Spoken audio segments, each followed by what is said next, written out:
guys, what's good? It's Megan and we're back again with another video. Today's video I want to talk about subliminal messaging, and I want to give you guys 5 different things that you should know before you start listening to subliminal messages. Now this is really important because a lot of people go into subliminals and they've never listened to subliminals before and they don't understand what they're supposed to do or why it's important to have these guidelines.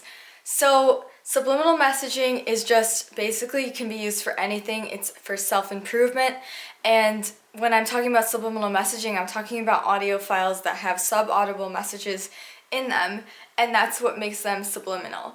Now, the subconscious mind we know is very powerful, and these types of audio messages can be used to program the mind for a myriad of different things.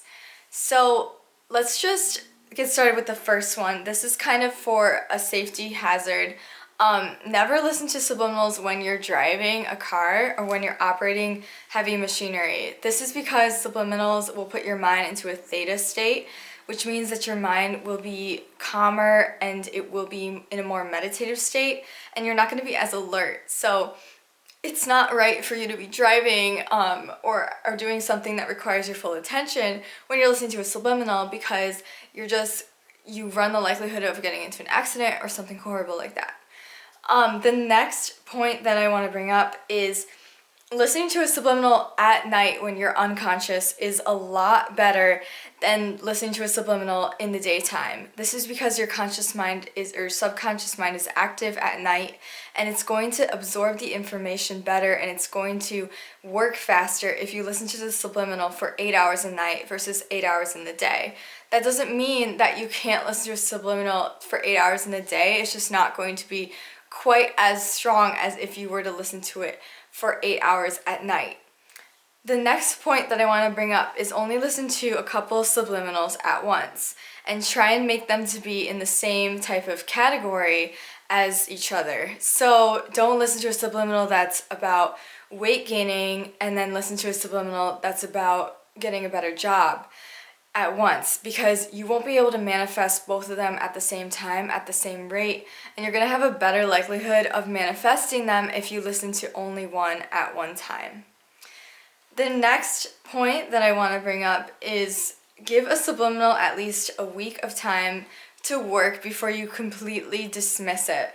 A lot of people, when they first start subliminal messaging, they don't have the access to their subconscious mind. They don't have the power that it takes to bring about these subliminals and to bring about these actual results. This is just a way of strengthening your conscious mind. You have to give it time. You have to give it time to absorb. Just like anything in life, it takes time, and a lot of people don't have patience for this and give up really, really fast when their results could be a day away, but they're just giving up way too fast. There's also a thing called the solidification stage in subliminals, and that's when you have the idea or the thought, which again exists in the etheric realm. It's non-solid, non-physical, and then you have what you want to get, which is the physical, actual thing, right?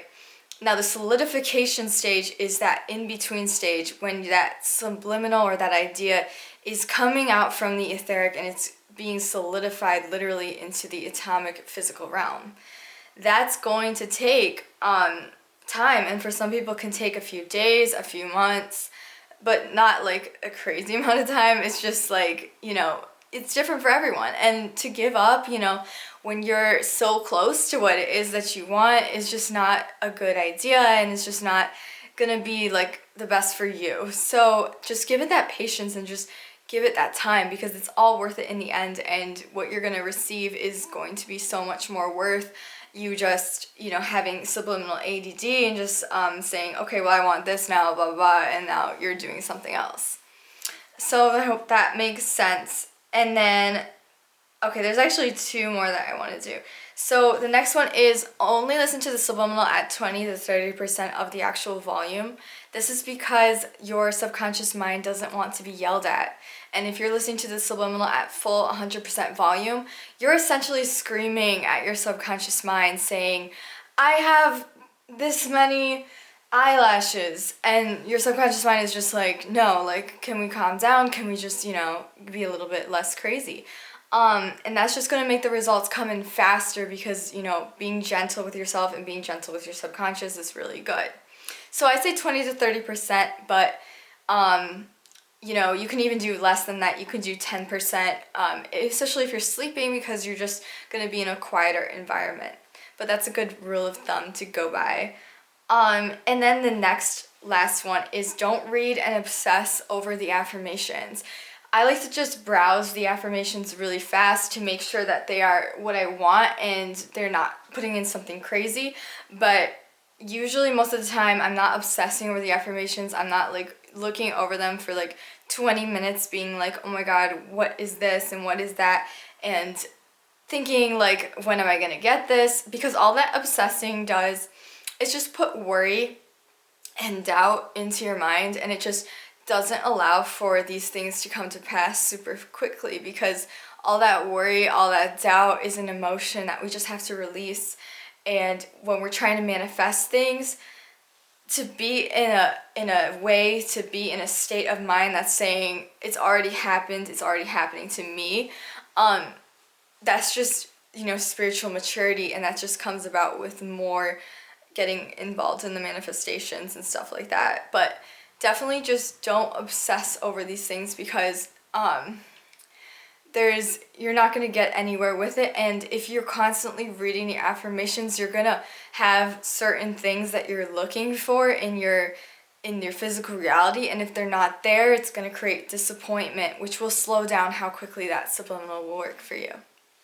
So I hope that helps you guys, and I hope you guys have a great, amazing time with manifesting. I really hope that the subliminal community gets bigger, and I will be making my website, and it's going to be coming up soon, where I post some really good subliminals where I'm going to verify how they're made and what affirmations are put in them, so we know for sure that we're not getting any bad affirmations in our subconscious.